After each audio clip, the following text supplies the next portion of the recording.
নমস্কার বন্ধুরা, আমার রান্নাঘরে আপনাদের স্বাগত জানিয়ে আজকের ভিডিওটা শুরু করছি। তো আজকে বানাবো ময়দা ও আলু দিয়ে একটি নতুন রেসিপি। তো প্রথমত এখানে 2 বাটি ময়দা নিয়ে নিয়েছি, 1 চিমটে লবণ ও 1 চিমটে চিনি ও 1 চামচ সাদা তেল দিয়ে ভালো করে মাখিয়ে নেব। এরপরে জল দিয়ে ভালো করে ময়দাটাকে মাখিয়ে নেব।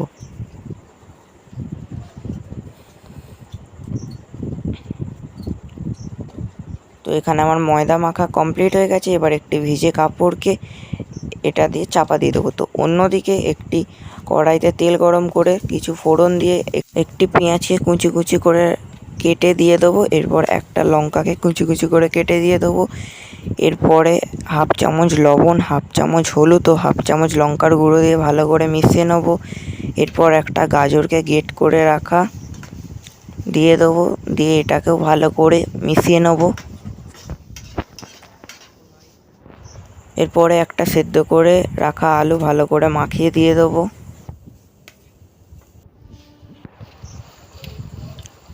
এটাকেও গাজর ও মশলার সাথে ভালো করে মাখিয়ে নেব।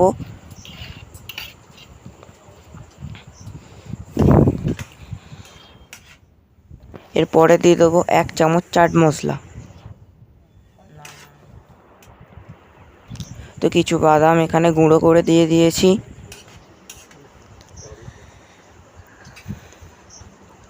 তো এরপর ভাজা মশলা দিয়ে নামিয়ে নেব।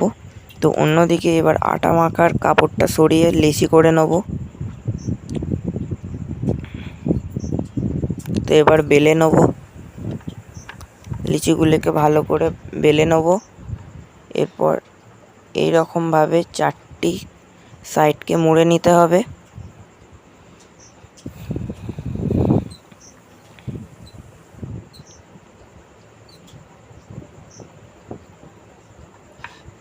তো ভালো করে চাপ দিয়ে এবার বেলে নিতে হবে।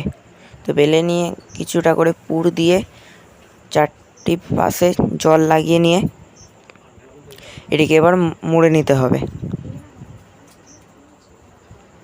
সাইডগুলো ভালো করে চেপে দিতে হবে যাতে তেলে ছাড়লে না খুলে যায়। তো দেখুন কি সুন্দর ডিজাইনগুলো হয়েছে। তো এবার আমি পরবর্তীটা করে নেব।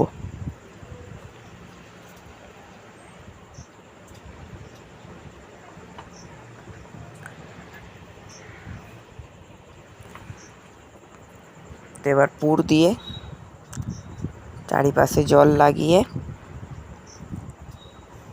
মুড়ে নেব।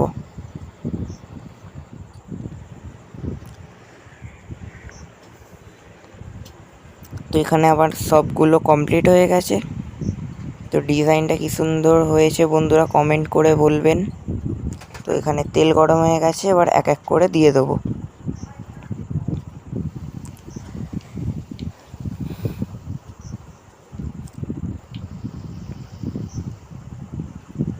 তো এপিট ওপিট লাল লাল করে ভেজে নিতে হবে।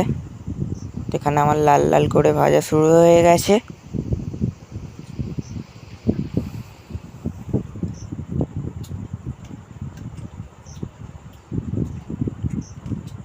এবার এক এক করে তুলে নেব। তো বন্ধুরা আপনারাও বাড়িতে বানিয়ে দেখুন এইভাবেই।